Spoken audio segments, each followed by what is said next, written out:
we're large and in charge.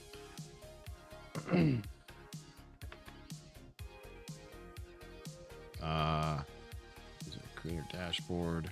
Stream manager. Yeah. Okay. All right. Okay. Well, that was fucking tedious. I think we figured it out. Man. We did some fingering, and it's out. Yeah, guy, and what's funny is Lydia says much better. It is much better, but it shouldn't have been. It should have been the fucking same. We didn't change anything. Yeah, it was fucking OBS just being a dick. Yeah. Honestly, I don't know. Well, we know that what the part of the problem it might have something to do with like updates or something. Yeah, part of the problem was that we were picking up audio from Kyle's camera, which usually isn't a problem because OBS conveniently usually gives you control to turn off cameras. But Kyle's camera, out of all the cameras we use, is not an mirrorless. It's like a, what's it called, a Razor or whatever. Yeah. And so it was picking up audio and we couldn't separate the audio. But what's funny is we haven't messed with any of our audio settings for months now. So this problem might have been there this whole time, but there was a bigger problem, which was that something funky, and I think I've had this happen on streams before, way back in the day. It's been a long time, where OBS is like, it's not letting you hit your like, no matter how, it's like there was like a limiter problem or something. So one, we were picking up audio from Kyle's camera, and two, we were picking up, or the OBS's like audio problem was just like fucking with us. So it wasn't giving us very good. It was almost like a limiter was overpowered, because no matter how loud we talked, we couldn't get it to go up past about negative 25, whatever these markers are, decibels or whatever. I don't know. Can I please say bird? Bird. There you go. Yeah, so we got it working. That was, I was ready to throw my computer out the fucking window just now. It still doesn't make, that's the worst part, is it still doesn't make sense. I don't know what it did. And it's frustrating because we had to create a whole nother audio like input that doesn't exist. Actually, now that I think about it, that does not exist in the other channels. So when we go to read the thing, we're gonna have to fix a lot of. I'll have to copy that over and put it into the other one. Yeah. But we're doing everything so that you guys can have fun. They're saying thank you, and I appreciate that. Of course. But it's more frustrating because it just doesn't make sense. It makes no sense. It's literally OBS being like, I'm the captain now. And listen, I know there's lots of ones and zeros and weird stuff that goes into making all this magic happen inside our magic little computer boxes. It doesn't make it any less frustrating when it was like working a week ago and then stops working. Yeah. Yeah. 10 out of 10 problem solvers. You know, we try. Yep. And prior to our streaming, I will admit, Kyle and I spent about a month figuring out audio problems. So... Oh, yeah. And the worst part is I've already forgotten how we set up VV audio on both computers. So we better never have to change that shit again. Yeah. Well, yeah, I think it was like once or twice that I fucked up. Like I redid VB audio to do like a couple of things. Yeah. And then I just had to like rewatch a like 15-minute tutorial. Yeah. On resetting it back up. You know what I want? And there are ways to do this, but I think they should make it easier. Although I almost wonder if there's not a nefarious reason as to why they don't allow this in manufacturing. I don't know why they don't just have an actual legitimate kill reset to beginning, like. Well, you can do that on a computer. Well, kinda, which is like you just hold the power button down. No. I mean like the reset. The force reboot. I mean go back to factory settings. Nothing on your hard drive. Yeah. Nothing. Well, it's probably because they develop things for the least common denominator, which is like if there's even a slight chance If someone could do it that accidentally. one could accidentally fucking hit that button, they don't want to do. They don't want to deal with that. Yeah. Little Buck says, "Wait, that's not a thing." It's not a thing. To even reset, so like for example, even if you go through and remove Let's say you go through your hard drive and you delete everything off of it. You haven't deleted everything off of it. You have to reformat it. And reformatting isn't even something as simple as it should be. Because as soon as you go to reformat, it's like, well, what would you like to reformat it as? Would you like to reformat it as exFAT? Would you like to reformat it as this? Or would you like to reformat it? It's like, no, motherfucker, reformat it to whatever it was when I got out of the fucking box. That's what I want to reformat it to. Like, yeah, that would be so nice. I would live for that. I would love that. The times that I have gone through the tedious circumstances on my old Mac of like going through and trying to delete everything, reinstall OSs, whole 9 yards, the computer literally starts working better. Yeah. It's like it's like clearing the cache on the computer, basically. Exactly. And in the way I always view it in my head is that through the life of a computer or whatever, there's all these little ones and zeros that kind of like, they're like sheep being herded, right? Like most of them do what they're supposed to do, but occasionally a little sheep gets away and just kind of wanders off into the pasture. That's exactly what it is. You know, and it just builds up over time until you have whole herds of sheep where they're not supposed to be, you know? Yeah, no, that is exactly how that works. Yeah. Like, when like your cache is like your memory, which is like, you deleted something, but when you deleted it, it left a little bit of a ghost of a thing, so that like even if you delete everything over 10 years, you still have 10 years of these little straggling ghosts that cling on and fucking make your shit bogged down. Yeah, Lydia says when you delete something, you don't delete it. You tell the system it can be overwritten. Exactly. Yeah. So it can always be accessed again. Little Bug says, I'm always scared to factory reset except the Steam Deck. But again, does the Steam Deck allow, like, even, let me give you an example. Even with Mac, which is the type of computer OS system that I'm most familiar with, right? There is no way to factory reset it. Like there's no word, there's no selection that does it. You have to like you have to restart the computer. Then you have to hold down this command button with this command button with this command button for this many seconds. That when it reboots, then you can reinstall an OS. But you have to have the OS to reinstall it. Like you literally have to. It's kind of like I think it's probably similar to what's it called? Flashing your BIOS for a PC or whatever. Like you have to have a USB or something, or it has to be already on the hard drive, the original OS to refactory set to. It's fucking stupid. Like it should. This goes back to my bitching and complaining about TVs not letting the remote control like override whatever else it's trying to do. Like just build it into your system that there's a super override. And anytime I can stop whatever the fuck it is if you're locked because you're too busy thinking, well, stop thinking. Guess what? I just told you to stop. Stop thinking. Don't worry, computer. And here we are thinking we get to create AI, okay? I'm not buying it, all right? If we can't even fix these fucking problems, all right? If we can't even fix these fucking problems and we're out here trying to do AI, not happening. Do you know why remotes used to be called clickers? I would guess because of the clicking sound. Yeah. Little Bug, I have factory reset Windows, Mac, and Macs, and you have not factory reset because there's nothing in the system called factory reset. You have reinstalled OSs, but you have not factory reset them.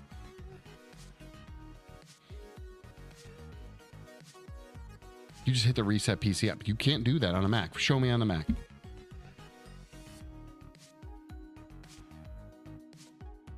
It's not reset PC. Show me.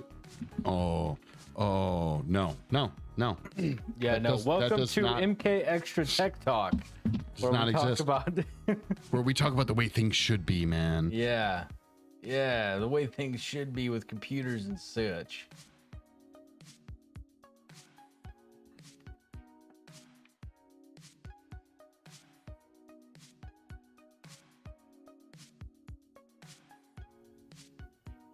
Oh, were you just picking on me about remotes as like an old person thing? Asking me, you're not actually going to give me an answer? It's because they click. I don't... Dude, I'm so... Oh, my God. You guys are pushing me. There's going to be a real crash out. I'm going to murder people. Let's go. That's what's going to happen.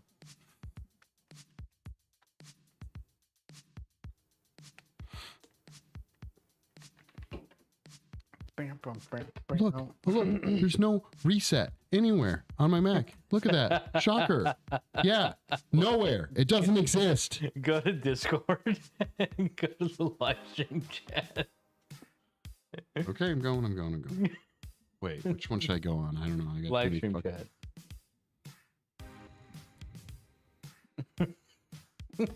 I'm not.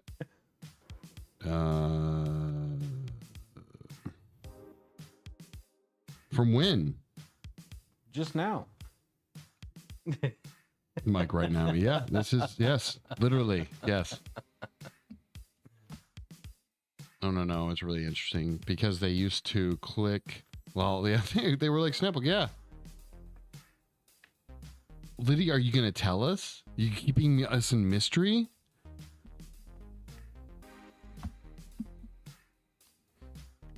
Oh my God.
So remotes would click at a certain sound frequency to change the channel. Nice. What up, Snarp?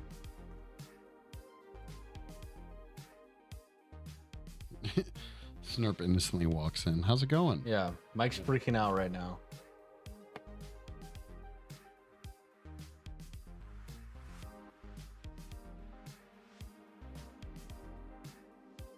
Wait, what? I'm fascinated with the way language changes. Like, for example, if you're in a loud, crowded place, how would you gesture to ask someone the time? By tapping your wrist. Yeah. I think, dude, are you getting to the point of like kids nowadays no longer do like a this thing when they're talking on the phone? They do like this. Do they? Yeah. Because like kids nowadays didn't grow up with like a phone on a wall, you know, like it used to be like a, put your pinky and your thumb up to your ear. Right, but people still have watches, right? That part barely. I don't think the common person wears a watch. Now you just tell the time from your phone, you know. And the way they make heart hands is different. Yeah.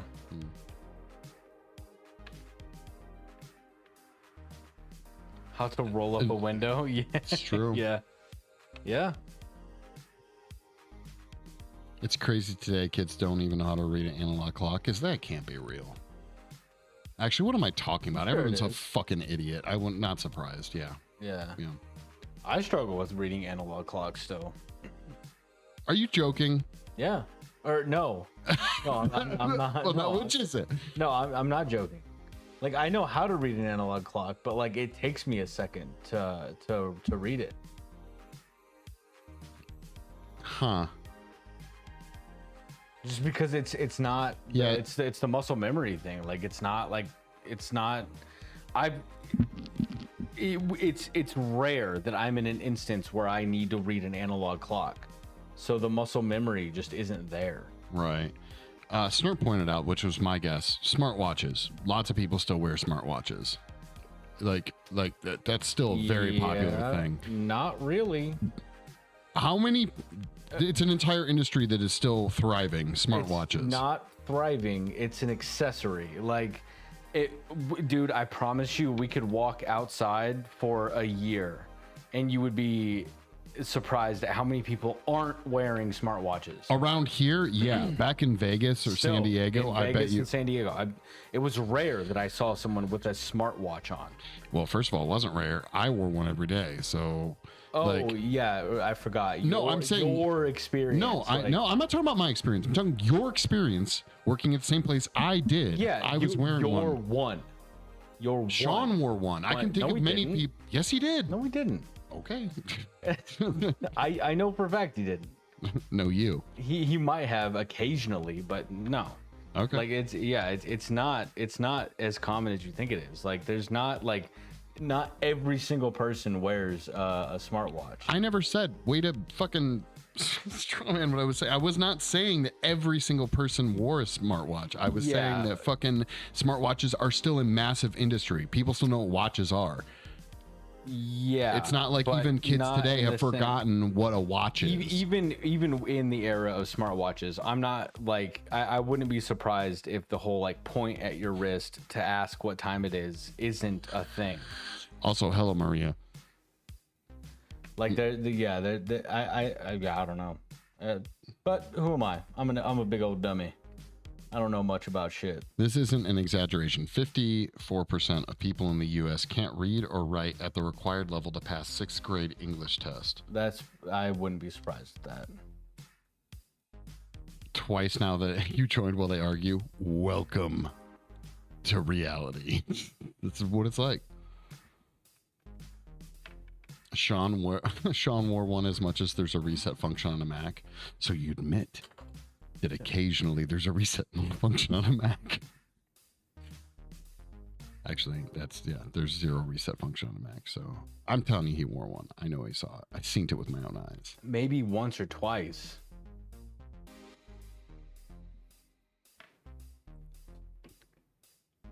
A clear sky typically appears blue. Debate this.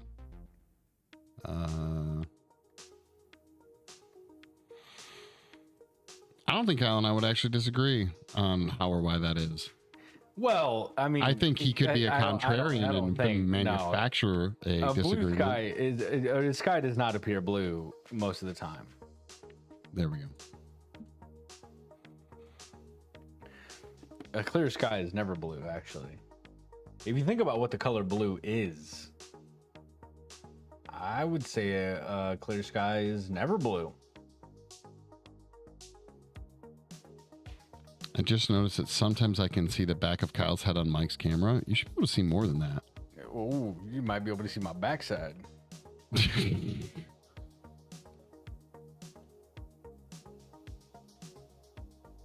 I'm also obsessed with how and where language comes from. Like, if you were going balls to the wall, what would that mean? That's true. I guess I never looked that one up. Balls to the wall?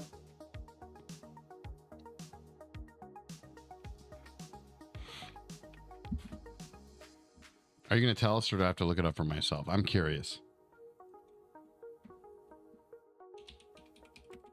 Dude, is it going to be a reference to pool or something like that?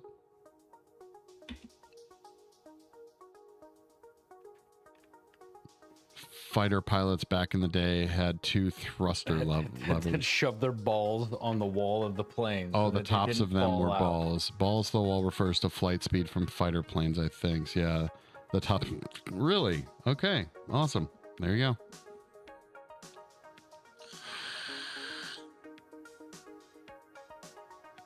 Prop Guru's fun fact dropping. Yeah, I did not know that.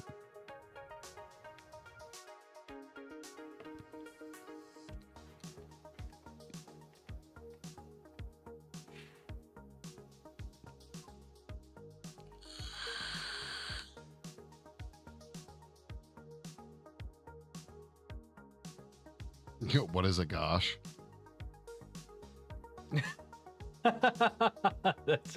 Yeah. What is a gosh? And why do I have one? I don't know this. I always assumed it was just a variant on oh my god because we didn't want to take the Lord's name in vain, so we changed it to gosh. Yeah, I mean, same. But like, what if there is like an explanation for what a gosh is? The painting looks better on this camera. You should see it in person. Yeah, it's fine. It looks nice. It's a good little painting. It's a good little painting, boy. Oshkosh, yeah.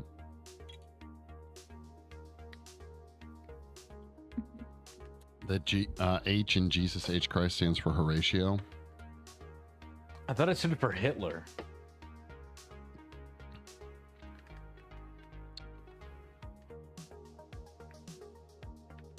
Now I'm just thinking of Jesus Horatio Kane. It's not fine. It's beautiful, Kyle. Jeez. Oh, you're right. It is beautiful.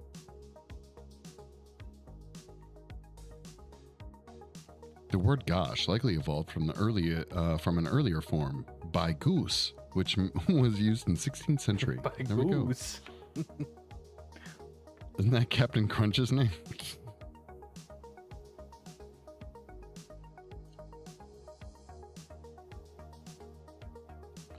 That's what Little Bug says.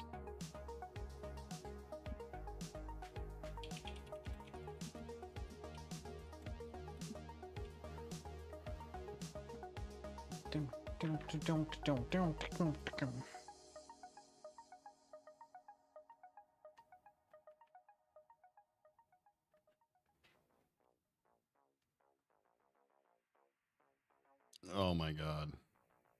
Don't you mean, oh my gosh? No, I mean God. What?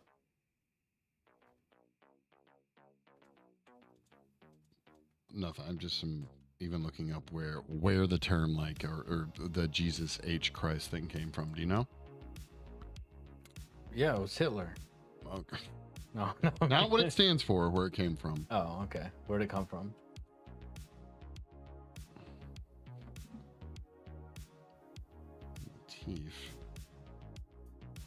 H in Jesus H Christ is believed to originate from a Christian monogram, specifically the divine monogram of Jesus, which is derived from the first 3 letters of his Greek name, and then whatever the fuck that is. Wait, what was his Greek name?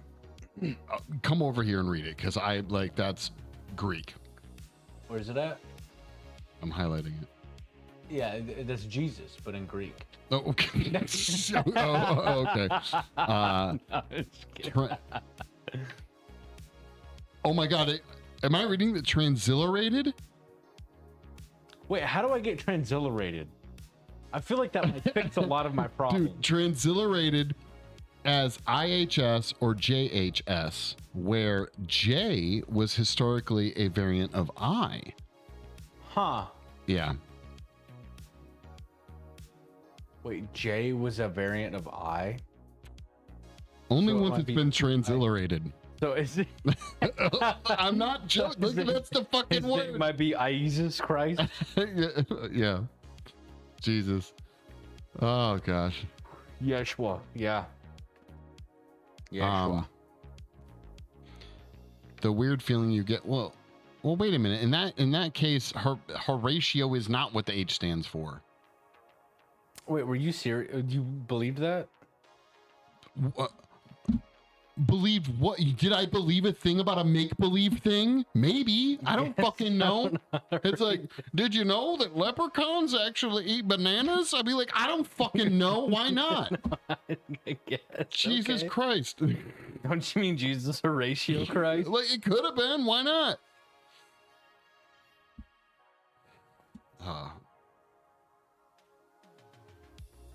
I'm glad you're having a good day, Mike. Yeah, I'm having a great fucking day. It's the act of altering logos and labels using film and television to avoid IP infringement. Wait, what were you reading?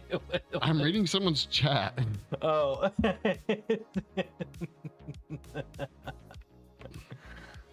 I'm still stuck on transliterated. I'm finding out Dude, what the I fuck want to this means. transliterate the fuck out of my brain.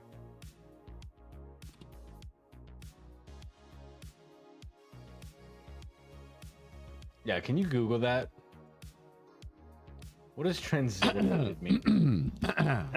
It is write or print a letter or word using the closest corresponding letters of a different alphabet or script. Oh. Yeah. That's interesting. I'm gonna remember that. I'm gonna transliterate my name. And then that's what I will be known as. Wait a minute. I just want to know why Michelin tires and Michelin stars are the same people. What do tires have to do with restaurant? I don't even know if anything. Is that a real question, Maria? No, that's a real thing. Oh, so, is like H is Horatio? Who knows what's real anymore? Okay. Yeah, so Glizzies are hot dogs and Glocks and fucking everything else. I don't even know what's going on. So the Michelin Men came out when Michelin tires started a basically like a travel agency trying to advocate for people to travel around more, right? Use your car, travel, use your tires, right? And so they came up with this concept of going to restaurants and other like venues and places to actually like rate them and tell you where you should go, right? Like, so when it was first made, I believe like 1 star meant if you're in the area, check it out. 2 stars was take a short trip to go there, it'll be worth it. 3 stars, because Michelin stars only go up to 4, I believe. 3 stars was like kind of go out of your way, like drive there if you know, like take a weekend to go there and experience the restaurant. And then 4 stars was like make a fucking like across the country trip to drive there and get the food that they're serving. And it was literally all created just to advocate for people to take more trips, go driving, drive more, use tires more. And their thought was that in doing that, you know, people would use their tires or use their cars, and then they would end up needing tires more. But it kind of took on a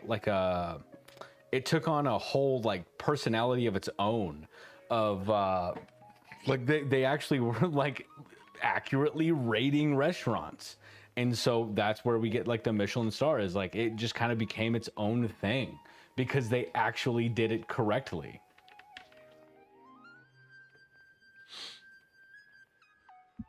Yeah, the whole Michelin thing is it's kind of hilarious.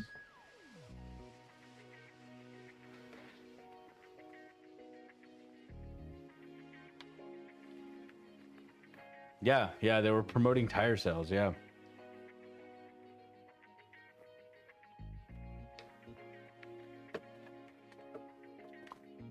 Yeah, it's definitely a scam now. Yeah, you can like it's basically just if you're a popular restaurant and you're famous and you're rich, like you can just fucking you get a Michelin star. Like it's more of a it's a bigger deal if you're a nobody and you get a Michelin star. Even just having 1 Michelin star is a big deal in the chef industry. Have you watched Time Trap? I have not watched Time Trap. No. Oh, really? I didn't know that there were street vendors who have stars. Had no clue about that. I thought it was reserved for sit down restaurants.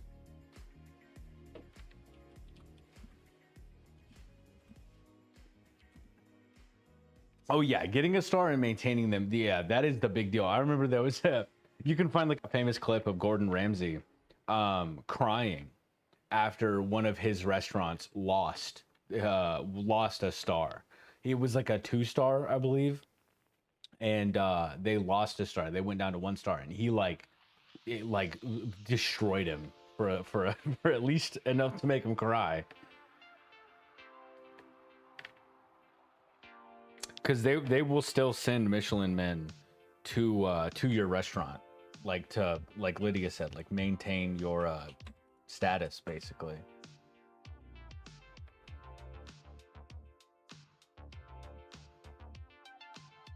I don't want to go to award-winning restaurants. I want to go to the smallest mom and pop hole in the walls that go unnoticed and that have been open for years.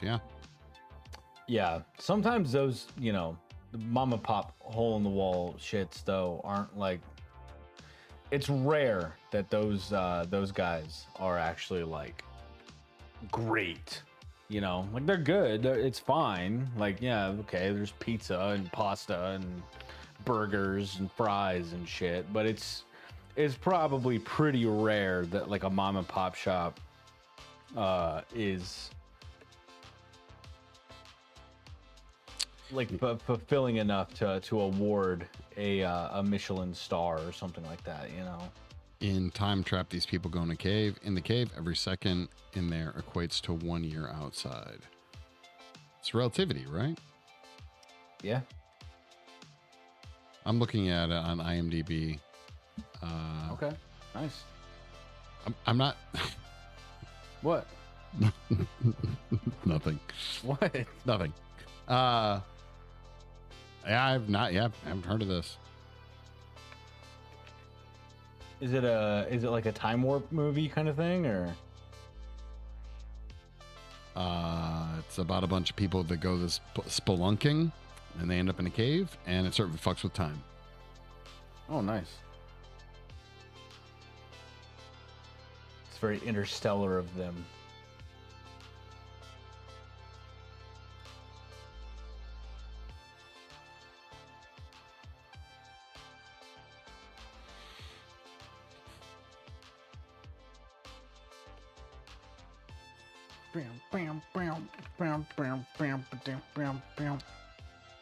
My favorite restaurant is an old shitty diner that you can still smoke inside of. Actually was featured in that movie about Ted Bundy. Which one? But there is nothing like insane culinary skills at some spots, just like there's nothing like that. Dude, I think I know what the fuck it oh wait, never mind. There was a there was a restaurant in Vegas that still did it was a God damn it, what's it called? If Snurp is still here, she might know what it's called. It was called like the something Buffalo or something like that. But it was a restaurant that still did the whole like, would you like a seat at the smoking section or the non-smoking section? Blue Ox? Yes, dude, yes. That's the one it was, yeah. Yeah, the Blue Ox, yeah. And they only had 2 locations in Vegas. And like you could like sit in a booth and just smoke cigarettes and eat cheese curds and drink beer, and yeah, dude, that place was fucking sick. There's Lydia says there's a whole discussion to be had about what food should be considered cheap and what is considered refined. Some people are willing to pay $30 for pasta but not tacos, even if it means everyone earns a fair wage along the way. Yeah, that's true. Time Trap itself relates to the Fountain of Youth concept. Gotcha. Drew Nymph is referencing the one that had Zac Efron in it. Prop Gurus helped guess by saying the Golden Steer. This place is called Pepper Pod. It's all smoking. They still have old ass jukeboxes on the walls of each booth. Oh, nice.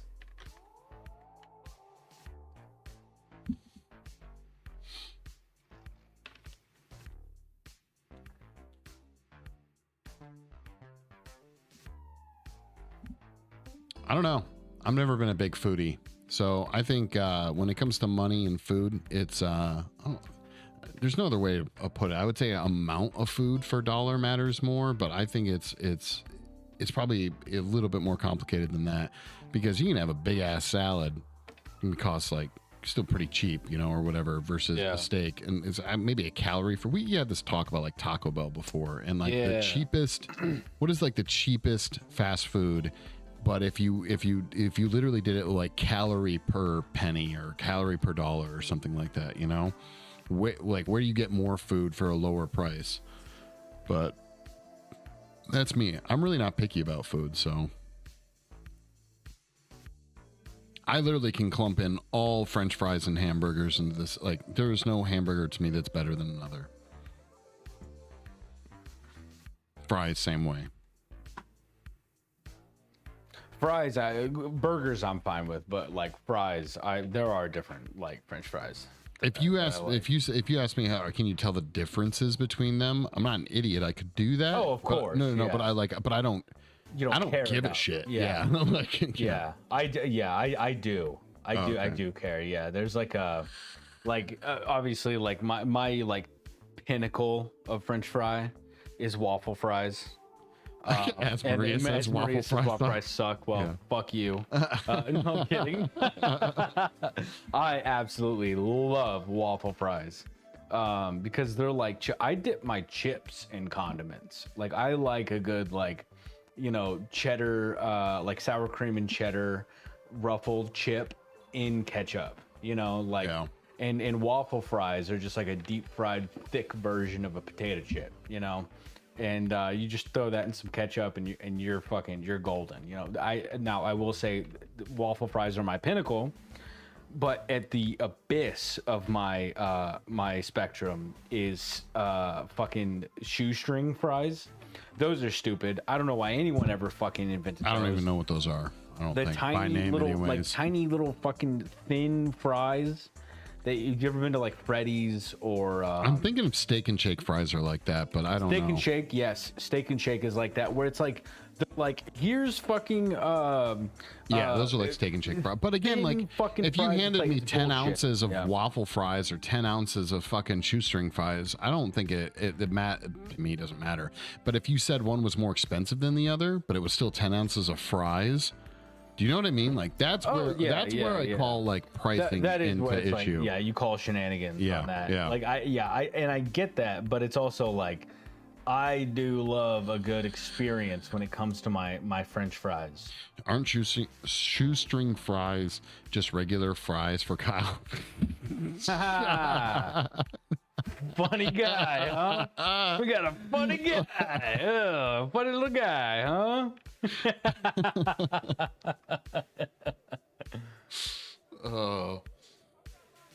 I don't know. I think I've had some. I don't know. I think I've had some what would be considered shoestring fries that I enjoyed. You know. Nah, dude. I fucking loathe shoestring. So I amuse you. You do amuse. What am I? Funny like a clown. So like I amuse you. Yeah. Wait, what was that from? Sopranos. Goodfellas. Yeah. Close. Yeah. Basically the same fucking thing. Yeah, it's like, what do you mean I'm a funny guy, huh? It's funny like a clown. Funny like a clown? Or? Yeah. Yeah, it's Joe Pesci, right? Prop Guru says, when do we think we're doing the fanfic? I may get summoned here soonish. I could forgo all fries for other types of potatoes, to be honest. Give me some roasted reds. Yeah. I think we might do it soon. Kyle's painting. It's on his time. So actually, on that note, Sarah, did you send it to Kyle already? Yeah, go ahead and send it to me. I'm gonna go get some milk and cigarettes, and then I think we're gonna do the reading like here in like the next 10 minutes. And actually, on that note, if there's other link that we need to have, that should get sent to me. Because I'm in control. I'm in control of Guru, send that link that you have to Mike on Discord, because he has the computer that's going to be controlling our audio. Ja have the computer that's doing the audios. He has a computer. All right, I gotta go get some milk and cigarettes. I'll be right back. By the way, Little Bug, I don't know if you're still out there, but you're still the cranberry of my ankle.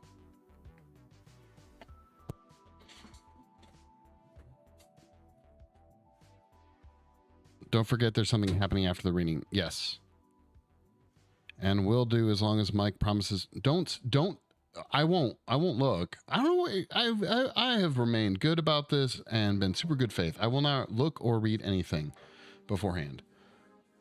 When do you want so from my understanding, Prop Guru, whatever you're sending is for after the reading, right? So you can send that to me now, or you can wait till during the reading. But if you want it to play like right afterwards, you just make sure I have it by the time Kyle is done reading the whatever it is. So the final chapter needs to get sent to Kyle, and the link needs to get sent to me. Needs to be sent to me. The honeydew of my buttocks. Yeah. The Barry Cran of what now? You can send it to me now. I won't play it or look at it or anything like that.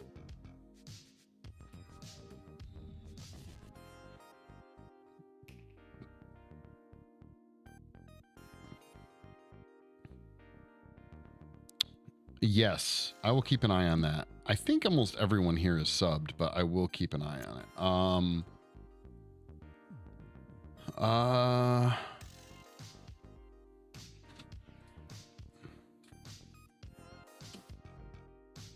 I can't reach. I thought, okay, I got you. Yes, I can do that. I can do that.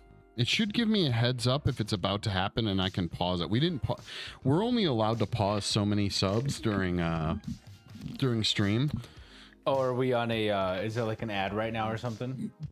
No, but Yasser asked that we stop any ads happening for once the actual reading. Yeah. If I keep an eye on it, I should be able to stop. Have you paused any tonight? No. Then yeah, we get 3. Yeah. So yeah, you should still be able to do that. The grape of my eyeball, the cherry pit of my knuckle. Yes. What in the world? That's the idea. It's the whole like if people say you're the apple of my eye. It's just riffing on that, yo. You guys are good. I appreciate it. Yeah, as long as I catch it, that's the only thing is it gives this like tiny little warning, and as long as I catch it, we're good. And I don't know when the last ad played. We may just line up to be fine. You can pause them, but we only get 3 per stream. No, I was just saying if I catch it. Oh yeah.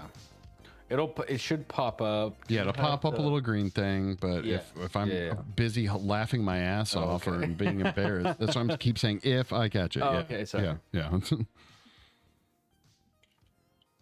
All right. Yeah, Sarah, go ahead and send that over to me on. Oh shit! Anonymous just gifted Druid Nymph a sub. Oh, what? There we go. An anonymous gifter. Oh shit! Yep. An anonymous. Ooh, who the fuck was that? It was anonymous, dude. Has a little. I don't know if you guys can see it, but it gives this creepy little ghost from Pac-Man icon next to it. It's very, very ominous, if anything. Anonymous. Anonymous. Oh yeah. Sorry, that's how you pronounce that word. Sorry. Anonymous. Anonymous. Anonymous. Yeah. Anonymous. Words. Bird.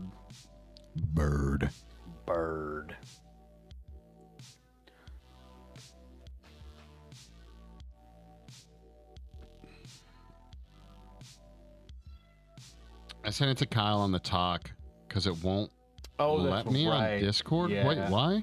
Is there a character limit? Yeah, on Discord there's a character limit. I forgot about that. All right, so I'll have to. Really, that's so weird. I feel like Discord out of all of them, because it's called Discord. You know, maybe where something like discourse would take place. Yeah. Okay, there we go. You know, like. Yeah. No, I absolutely agree. I just didn't know where you were going with that. You're good. And that's another thing. We have Nitro, so even more so, we should have all. Dude, we should have all the fucking shit. Dude, we're boosted to level 3. Yeah. Give all of us the shit. Burb is the word. Burb is the word. Wait, who said that? Maria. Maria. Burb is the word. Okay. Yeah.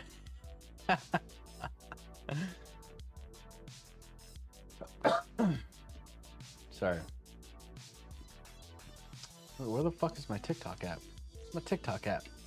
My tiki-talkie, man. My tiki-talkie. Are you getting ready? I'm gonna get ready, man. I wanna see it. Oh, it's a long one. All right. Well, let me know when you're ready, and I'll switch to just the face cams. I'll just note. Okay. Well, I guess, are you going to do any more painting, or are we moving on to this? Yeah, let's move on to this. Let's do this. Okay. Let's do the, we're going to do the read, guys. All right, hang tight, guys, because we are going to have to, I'm going to copy this. Okay. I have to move the audio thing over, so hold on a second.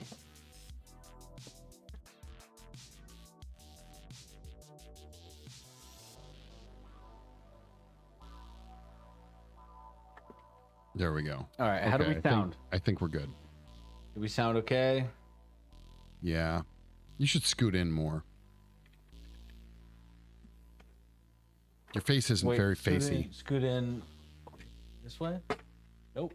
This way. This way. Oh, come on. Oh, this way. This is fucking smack on my shit.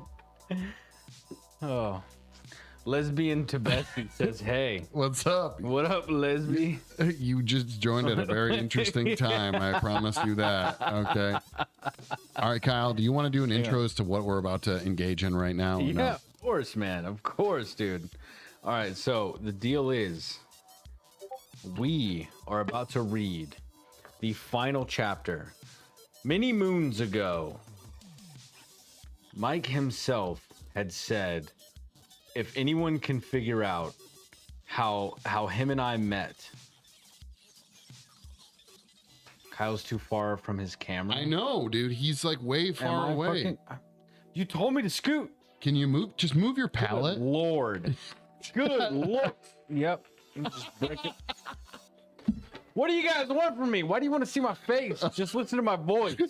You're gonna get a crash out. You're gonna crash out real quick. Real fucking quick. Just fucking take my phone here. All right, let's get real. Dude, Kyle moves in so much, it's just like right here. Real fucking close to you. Yeah. Real right here, okay? Okay. Okay. All right. So, as you were saying, many moons ago, Mike was saying, or challenged even, the viewers to figure out how we met.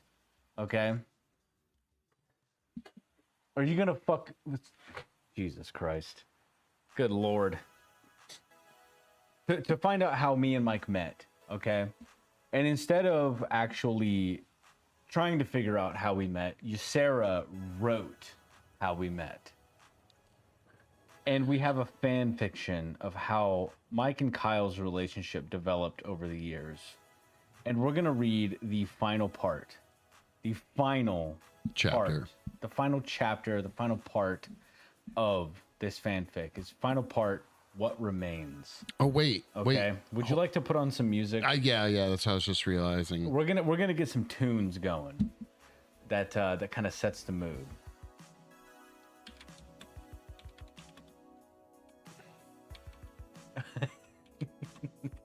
Mike's over there clickety clacking.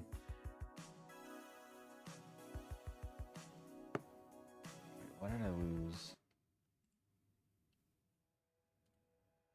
Hold on. We had a really good one. Oh my god. I don't know. What was the one? Oh my god. What was the song we played for the very first read through? I can't even remember what it was fucking called. Oh. What was that?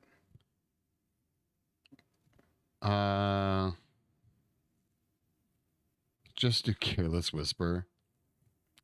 I think that might have been the first one. I Believe in a Thing Called Love. Was it Bryan Adams? I think it was Bryan Adams, wasn't it? It might have been.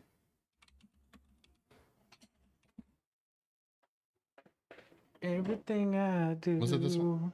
Yeah, this was it. This was it. For you. All right, how's the music, guys? Is it about the right? There we go. Okay, yeah. All right, we're good.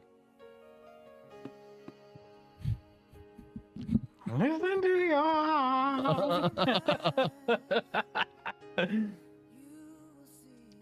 All right, are you guys ready? Yeah, I'm ready. Does the music sound good? We good? I think we're good. Okay. Now I want to preface this by saying that Rex just showed up. Rex is here now. He just knocked on our studio cabin wall. You don't have to fucking remind me about Rex, okay? Rex is here. I guess apparently an ex from my past. So we're going to take it from there. The cabin was too small for this much tension.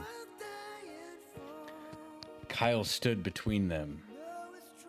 Mike with his broad frame and clenched fists, his dark eyes burning with unspoken fear, and Rex, his stormy gaze fixed on Kyle like he was the only thing keeping him standing.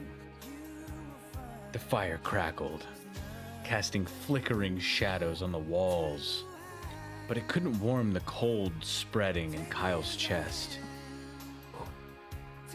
"I've loved you for years, Kyle," Rex said, voice tight with emotion. "Even when we walked away from each other, even when I knew you had moved on. And maybe it's selfish of me to come here now, but I had to try." Kyle's throat felt tight. Foreshadowing. "Rex." Mike's voice was steady, but there was a sharp edge beneath it. You don't get to show up after all this time and throw that at him."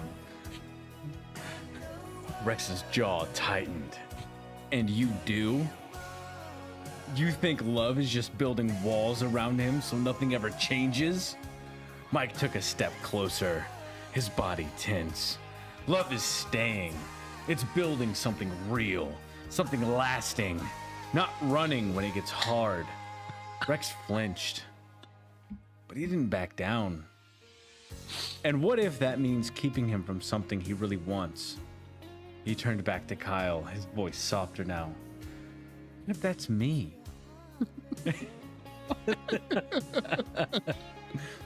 Kyle's heart pounded. His entire body felt like it was on the edge of something he didn't know how to name. He loved them both, but not in the same way. Rex had been wildfire, burning hot, consuming everything in its path. Passionate, reckless, beautiful. Mike was stone, steady, unyielding, shaping Kyle's world with his presence alone. Kyle swallowed hard. Pause. Wait, pause? Because Kyle swallowed hard.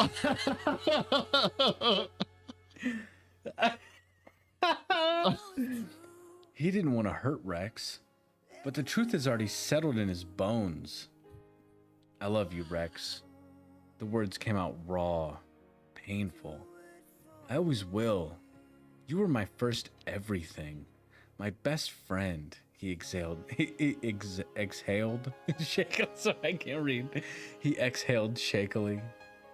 "But Mike is my future."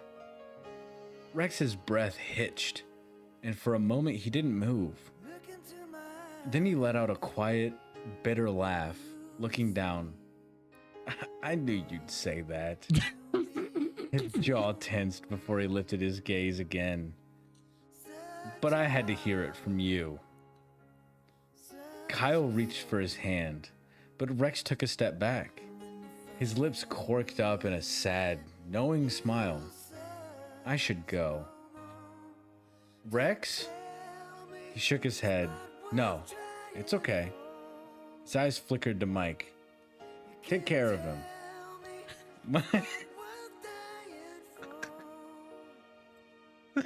Oh, God.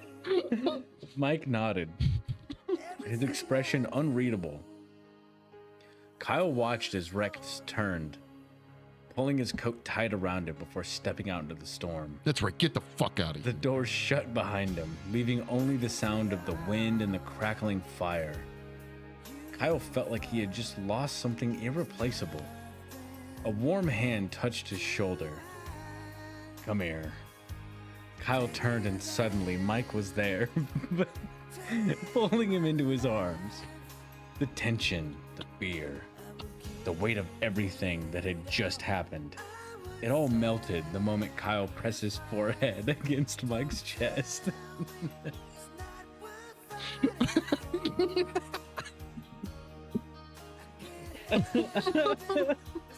"I was afraid," Mike admitted, voice low, rumbling against Kyle's skin. "Afraid I wasn't enough for you." Kyle pulled back just enough to look into his eyes. "You are." He traced his fingers along Mike's jaw. You always have been. Mike exhaled, his hands cupping Kyle's face, calloused fingers brushing against soft skin. The firelight flickered over them, casting everything in warm glow. Then Mike kissed him. It wasn't rushed or desperate. It was deep, raw, certain, like carving something permanent into stone. Kyle melted into it, into the warmth of Mike's hand. Are you hard? It's frankly none of your fucking business.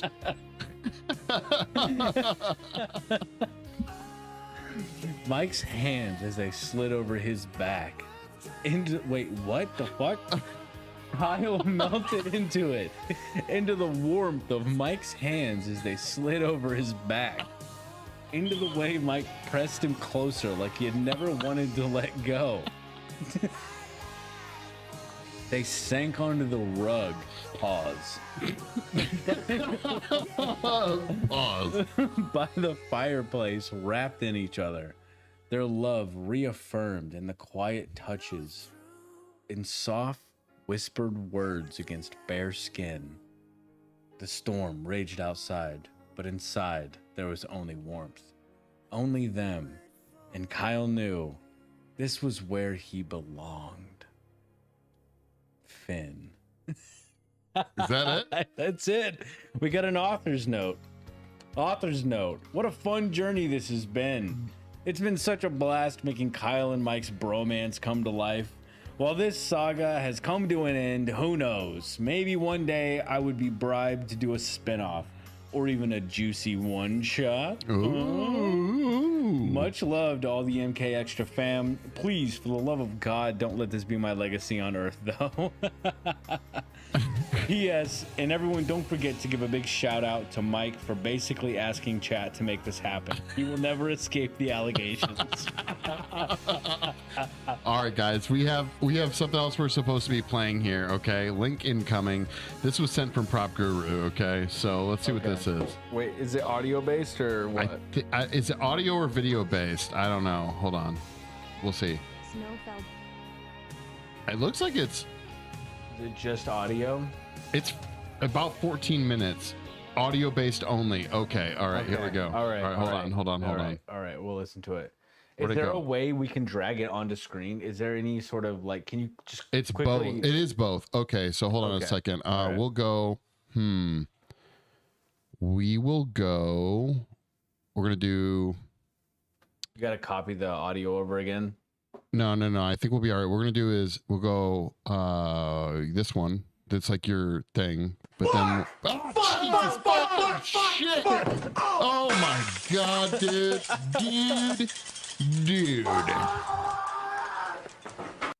All right, hold on a second. I got this, guys. Just Wait, give me a how second. long did you say it was? It's 14 minutes. Oh my god, dude. We're watching half of an episode of American Dad at least. All right, here. Hold on. I got this. Okay, I'm we're gonna fucking excited. do window capture. Yes, and we'll call it. Okay, whatever. YouTube. There we go. And yep, that'll work. Okay.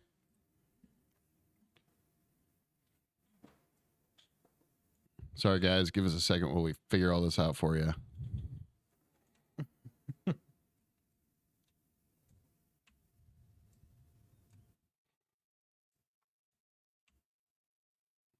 Just doing some live producing, okay? All right. Yeah, fuck yeah, dude. Everyone give it up for Mike. Yeah, what the fuck? Maybe hit Alt while you do it. This should work. Yeah. Okay. That's fine. Yeah. That's fine. Gently outside their cabin in the woods, blanketing the world in soft silence. The fire crackled in the stone hearth, casting golden light over the wooden floor and the scattered remnants of their latest Oh my god, projects. it's the Mike stood near the window, his arms crossed, his broad chest rising and falling with steady breaths. His deep voice rumbled through the quiet space. it's a perfect night. Kyle, curled up on the couch with a sketch pad in his lap, looked up and smiled. For what? Mike turned to him, a slow grin tugging at his lips. For creating something together. Kyle's heart warmed. What the He adored fuck? this man, his strength, his stillness, the way his hands could carve beauty out of cold, unfeeling stone. They had spent years side by side, each finding inspiration in the other, their love as much a masterpiece as the art they created. Kyle set his sketchpad aside and stretched. All right, Mr. Sculptor, what do you have in mind? Mike extended his hand, and Kyle took it without hesitation. The touch was familiar, solid, grounding. Mike led him outside, where the snow crunched beneath their boots. The world was quiet except for the whisper of the wind through the trees. Mike walked over to a large block of marble he had set up earlier in the week. Help me shape this. Kyle tilted his head, examining the stone. I am not much of a sculptor. You don't have to be. Mike pulled Kyle close, pressing a chaste kiss to his temple. Just be here with me. Together, they worked beneath the falling snow. Mike's strong hands wielded the chisel and hammer with practiced ease, and Kyle, despite his protests, found himself tracing delicate lines into the stone, laughing when Mike guided his hand.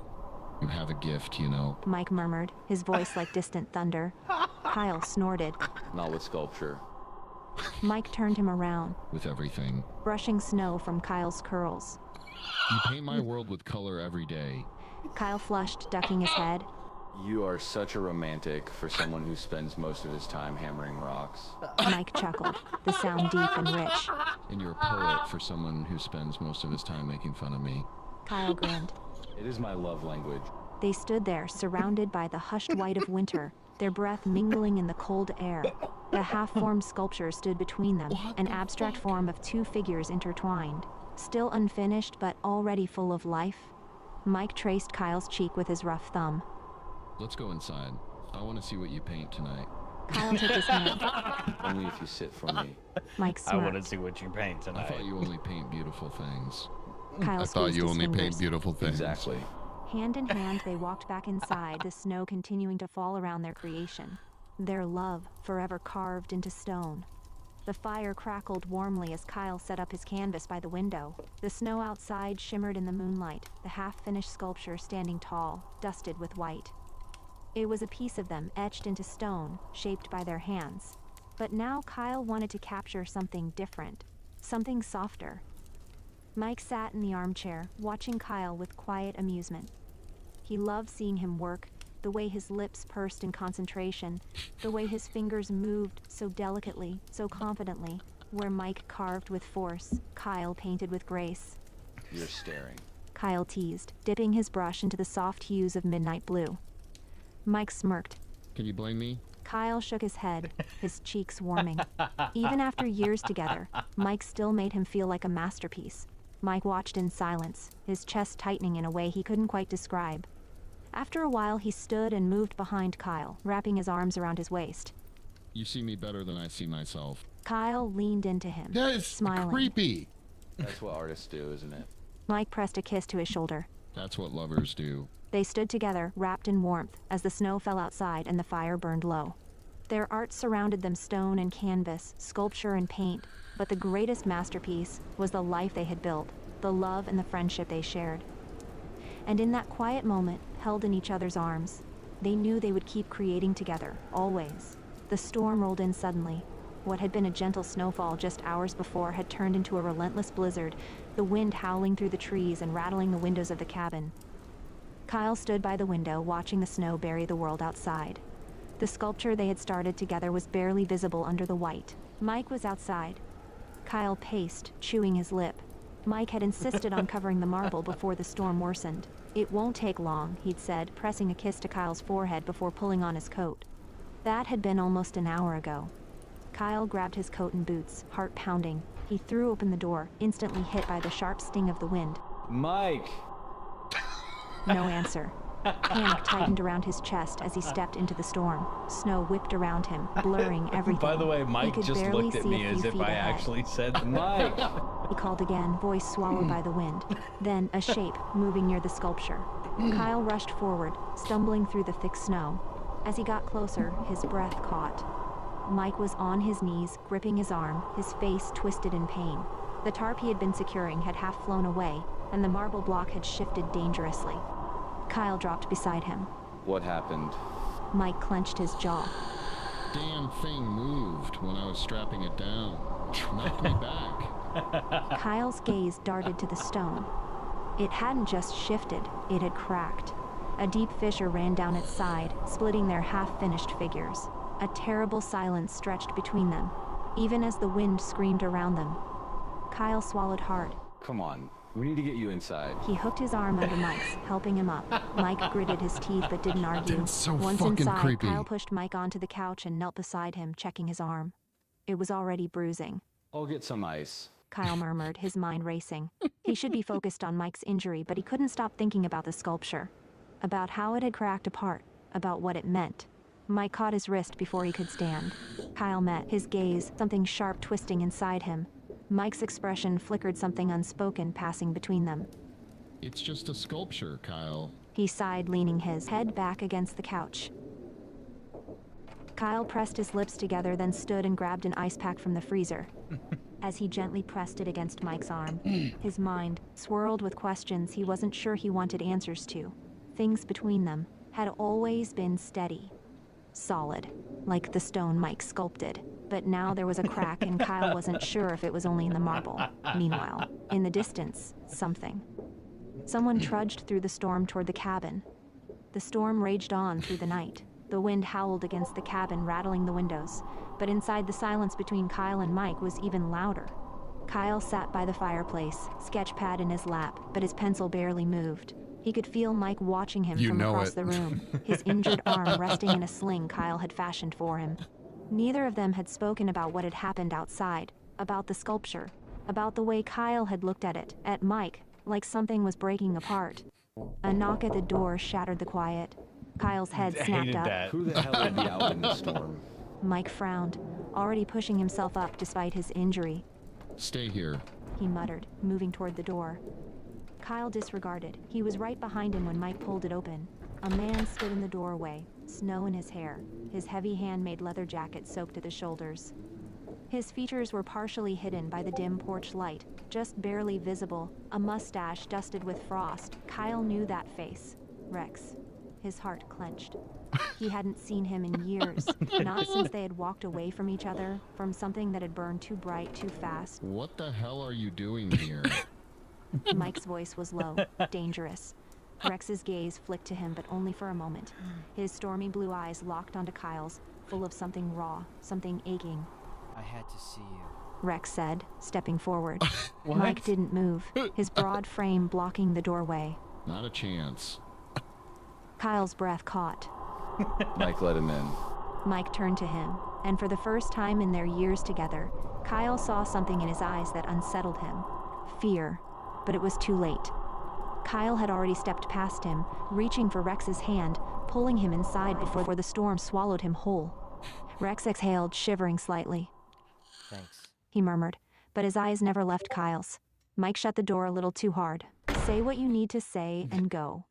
Rex let out a short laugh, shaking the snow from his hair. You're still the same, huh? He looked around the cabin, the flickering firelight casting shadows along the walls. Nice place. His gaze landed on Kyle's painting supplies. Dude, is this then the fucking, is half-finished this canvas. Ryan's voice? Still painting. Kyle swallowed, feeling Mike's presence behind him, solid and tense.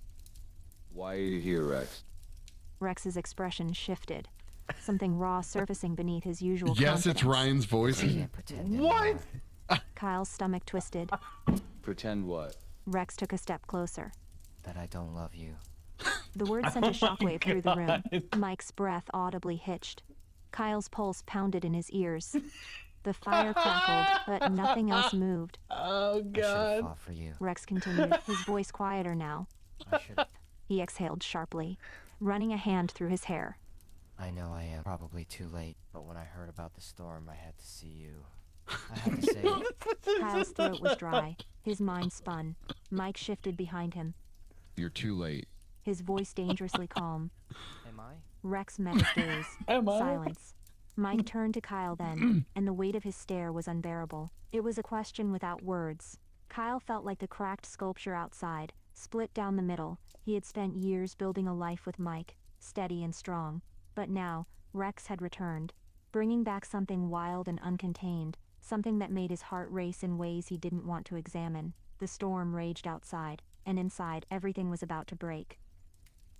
The cabin was too small for this much tension. Kyle stood between them, Mike with his broad frame and clenched fists, his dark eyes burning with unspoken fear, and Rex, his stormy gaze fixed on Kyle like he was the only thing keeping him standing. The fire crackled, casting flickering shadows on the walls, but it couldn't warm the cold spreading in Kyle's chest. I have loved you for years, Kyle. Rex said, voice tight with emotion. Even when we walked away from each other. Even when I knew you had moved on. And maybe it's selfish of me to come here now. But I had to try. Kyle's throat felt tight. Rex. Mike's voice was steady, but there was a sharp edge beneath it. You don't get to show up after all this time and throw that at him. Rex's jaw tightened. And you do? You think love is just building walls around him, so nothing ever changes? Mike took a step closer, his body tense. Love is staying. It's building something real, something lasting, not running when it gets hard. Rex flinched, but didn't back down. What if that means keeping him from something he really wants? He turned back to Kyle, his voice softer now. What if that is me? Kyle's heart pounded. His entire body felt like it was on the edge. The edge of something he didn't know how to name. He loved them both, but not in the same way.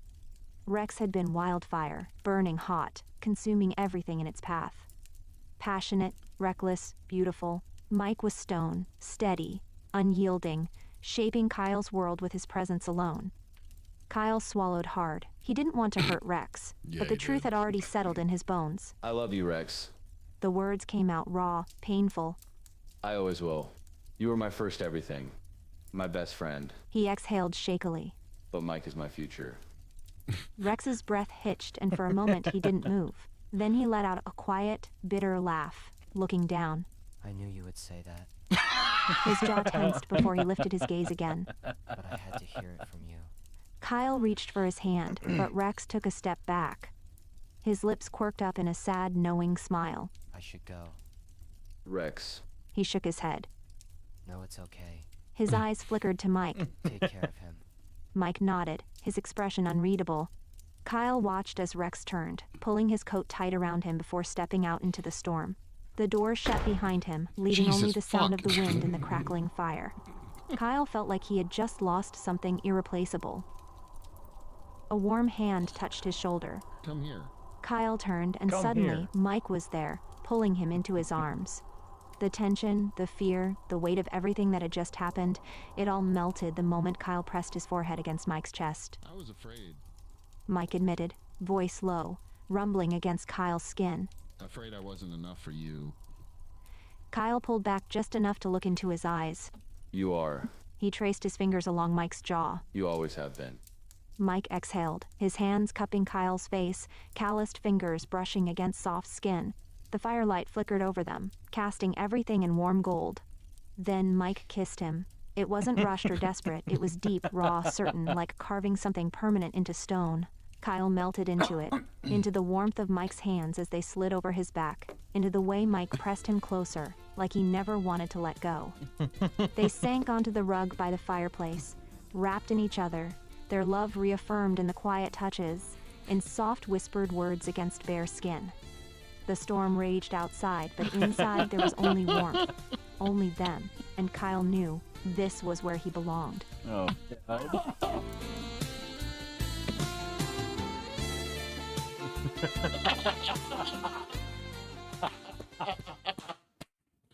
Oh my fucking God, dude. What the fuck? Oh, you guys are great. Yeah. Oh my God. Dude, what in the world?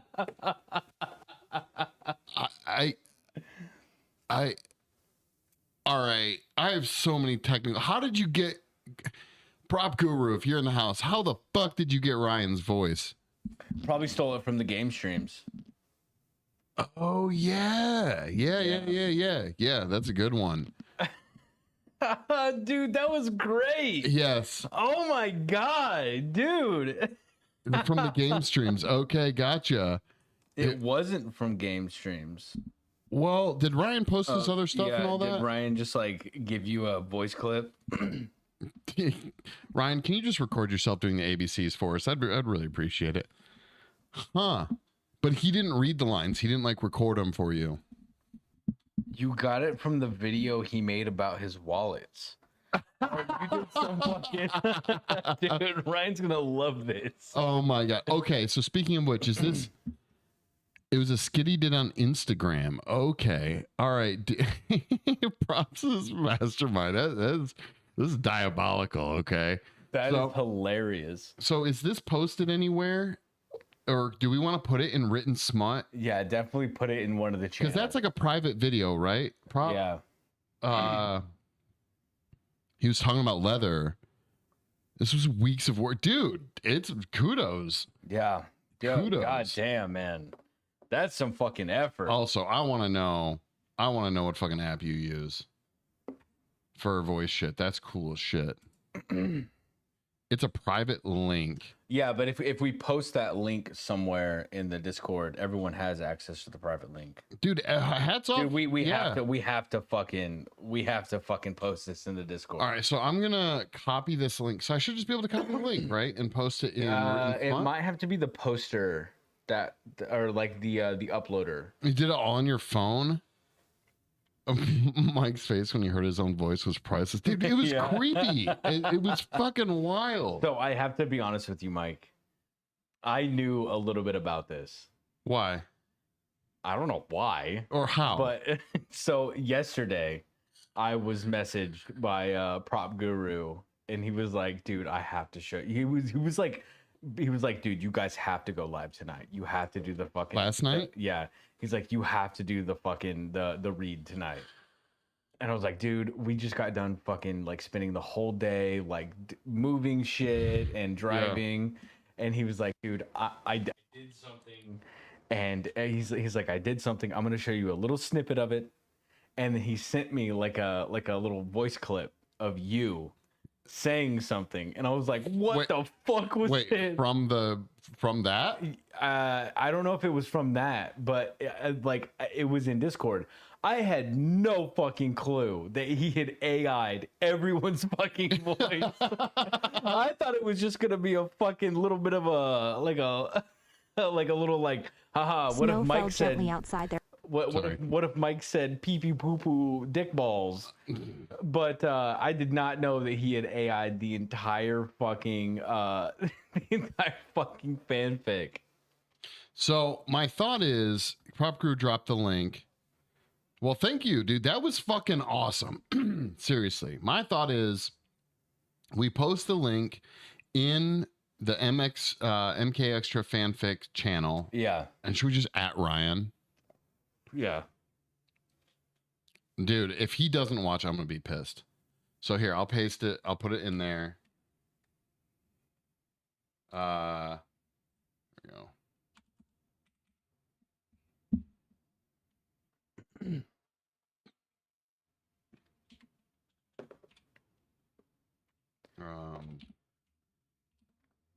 Dude, that's fucking cool. Wait, so what on your phone did you use to do the voice stuff?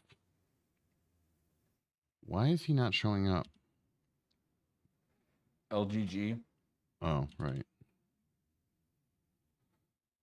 Amazing. Yeah, for sure. And the whole time I was stressed about making this work, you could have just said something earlier, Kyle. Wait, what? Wait, what? Are you reading chat? The whole time I was stressing about making this work, you could have just said something earlier, Kyle. What do you mean? I didn't know. I had no fucking clue this is what was gonna happen. Prop Guru says, so I recorded a few minutes of y'all on TikTok, had to isolate the vocals from the background audio, then train the AI. Nice. Hell yeah.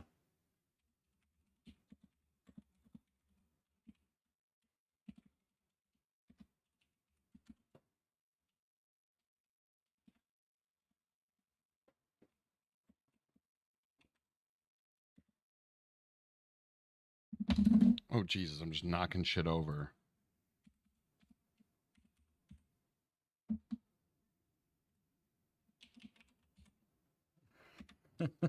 Dude, that was fucking amazing. Yes.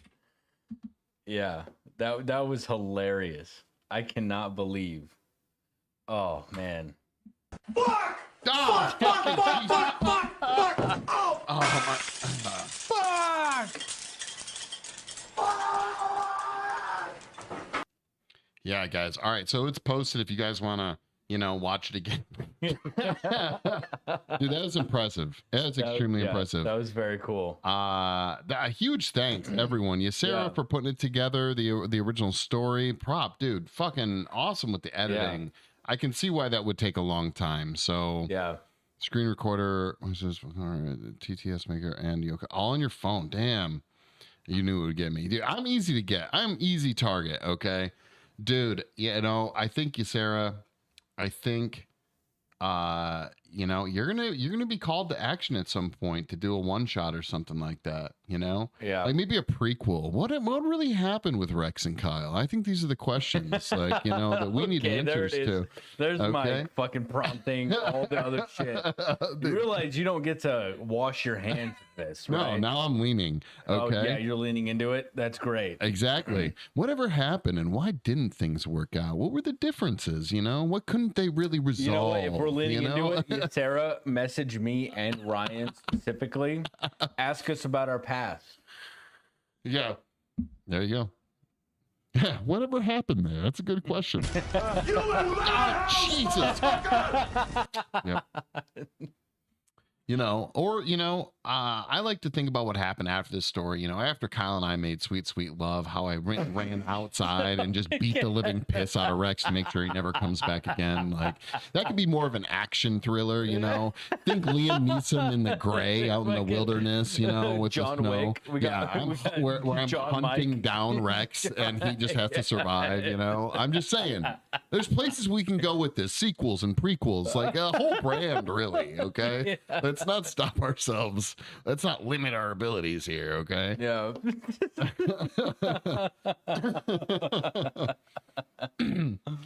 Just as I'm about to crush his head with a rock, I realize I fall in love with him too, and then there's just a wild, like, and love then now triangle. It's my turn to be mad. Yeah, exactly. Yeah. Turns out Kyle has guns. No, you don't get anything cool, you cheating bastard. Yeah, I had a Gumar. I had a male Gumar. I have things that are cool. Oh my God. Well, thank you guys so much. It was really awesome. Kyle, do you got anything, or do you want to? Yeah, what do you want to do? You guys have been fucking great. Thank you so much for tonight. This was fun. Sorry you guys had to watch me paint for so long before we got to the fun part. But again, seriously, thank you guys so much for hanging out, enjoying the streams. I don't know, just being friends of the community. You guys have been absolutely great. Rex went out and destroyed the statue, starting a war. Yeah, I'm excited to see you guys in the next stream, and I'm gonna be happy to see you guys there. Hopefully no one left because we were too weird and involved ourselves in a fucking dude, that was hilarious. Smut reading, a smut AI voice trained reading. But yeah, no, you guys seriously, yeah, thank you so much. Yeah, you guys make it awesome. Kyle, are we good to wrap it up here then? Yeah, let's wrap it up, dude. All right, guys, once again, thank you so much. Love you guys so much. We'll catch up with you later.